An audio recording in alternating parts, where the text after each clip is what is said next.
The New South Wales Police Minister Ms Catley has misled Parliament and used offensive language when speaking about the Jewish community. In conversations on Monday afternoon in the lead-up to the protests at the Opera House, she referred to the Jewish community as "you people."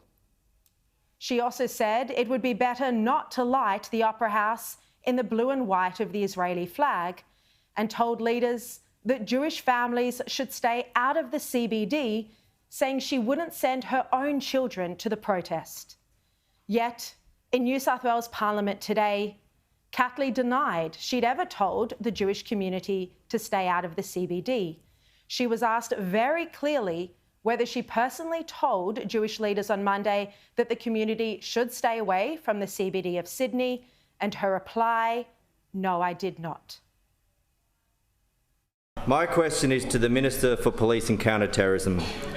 Did you or did you not personally tell any Jewish community leader on Monday that the Jewish community should stay away from the CBD of Sydney? Minister. We did that yesterday. No, I did not. I can tonight reveal that Catley has misled Parliament.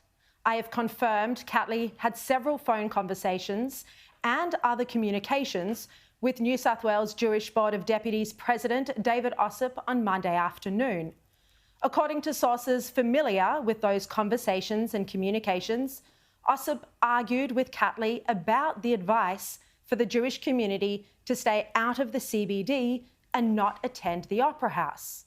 He said in those conversations that it was unconscionable that police were advising the community to stay out of the CBD. But Catley backed in the decision by telling him that she wouldn't be sending her kids to the CBD. In fact, she said it would be better if the Opera House wasn't lit up at all. Catley told Ossip, and I quote, "Maybe it'll just be easier if we don't light the Opera House to protect you people." And I'm going to repeat that. She told Ossip on Monday afternoon in a phone conversation, "Maybe it'll be easier if we don't light the Opera House to protect you people." This is obviously highly offensive language towards the Jewish community. You people, it's divisive. We aren't separate, we're Australian. Ossip was resisting having to tell the community to stay at home, and he begged Catley. But her response that she agreed with the decision for Jews to stay away from the CBD by saying she wouldn't send her kids is insensitive. It shows that Catley had no understanding of the grief within the Jewish community over the terrorist massacre in Israel. The rally was on Monday, just 48 hours after the greatest loss of life of Jews in a single day since the Holocaust. Jews were grieving, and the Premier, Chris Minns, had offered a heartwarming gesture of lighting up the Opera House as a place for vigil. Many other world leaders had done the same. I understand Ossip implored Catley in these phone calls, which are understood to have taken place from around 4 p.m. until 6 p.m, to stop the protesters going from Town Hall to the Opera House. She failed to do so. Catley told Ossip that she couldn't do anything about it. This is false. This was an illegal protest. The required paperwork hadn't been submitted, and police did have the powers to shut it down. We saw those powers exercised frequently during the COVID lockdowns.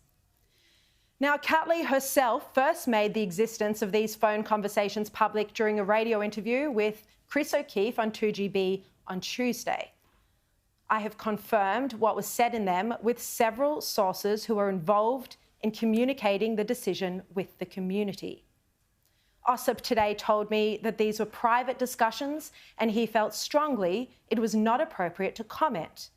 But he used the opportunity to once again thank Premier Minns for his steadfast and principled leadership and support of the Jewish community. He noted that the decision to light up the Opera House was a prime example of this. Other representatives at the Jewish Board of Deputies likewise have declined to comment. I've contacted Catley for comment. She has denied these claims, but we're yet to receive a formal statement. In my view, there are now 3 reasons why Catley should resign. Her position is now untenable. Firstly, for the offensive language of referring to the Jewish community as "you people." Secondly, for providing safe passage to an anti-Semitic rally where people chanted "Gas the Jews" and prioritising it over a peaceful vigil. And thirdly, for misleading Parliament. She said plain as day she did not tell Jewish community leaders to stay out of the CBD. She said that in Parliament today. She denied it in Parliament today, when in fact she did support the decision. She told leaders she supported the decision, and to back it up, she said she wouldn't be sending her own children. This is the last straw for an incompetent minister after multiple failures, including presiding over the cover-up of the tasering of 95-year-old Claire Noland. This is an incompetent and feeble police minister who failed to protect the citizens of New South Wales from hateful and anti-Semitic conduct. Our state deserves better than this, not just the Jewish community, but the entire state. This is the minister responsible for counter-terrorism. Would you trust her to protect you from a terror attack when she was unable to stop Monday's vile and racist protest? She was warned about it by the Jewish community leaders in those conversations on Monday afternoon, but she shrugged her shoulders and said there was nothing she could do. Then she refused to apologise when she was called upon to do so in Parliament this week. The minister owes our community, our Jewish community, an apology. The minister would apologise for what happened last night, and she has not come close. Thank you. So, Minister, if you could be directly relevant. The New South Wales Police Force recognises and supports the rights of individuals and groups to exercise their rights of free speech and peaceful assembly. However, the first priority for the New South Wales Police is always the safety of the wider community.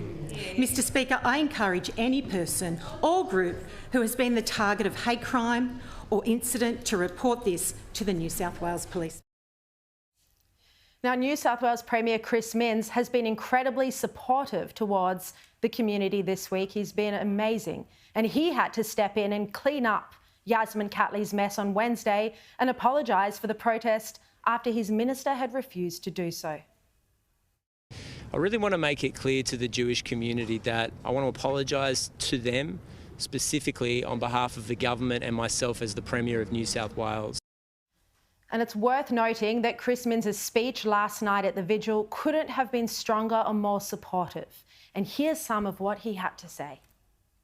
Some of you are hated and targeted, sight unseen, character untested, simply and only because you are Jewish. And it is with eternal sorrow that I acknowledge that some of that hatred was seen in your own city, and I'm deeply, deeply sorry for it. And that vigil was attended by around 12,000 people last night. It was highly moving. And it's worth me also saying that while we've been highly critical of some of Albanese government's ministers, including Tony Burke and Chris Bowen, the Health Minister Mark Butler attended the vigil last night and he was extremely strong. He couldn't have been stronger. Peter Dutton and Mark Speakman were also very supportive, and as you know, I've had both of them on my program this week. United States President Joe Biden again gave a public statement about this war today. He said it was the deadliest day since the Holocaust. But he also reportedly urged Israel to follow the rules of war.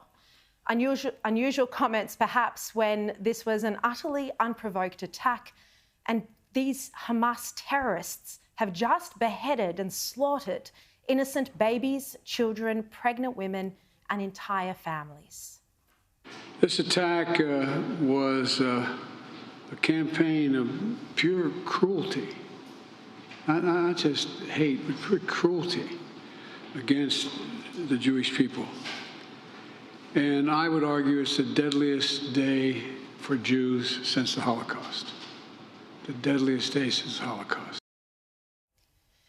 And in Israel, there have been a new wave of attacks and strikes from Gaza, with a rocket being fired into an Israeli hospital and supermarket.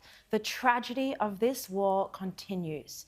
Now, I want to warn you, this image that I'm about to show you is deeply distressing and we've had to blur parts of it.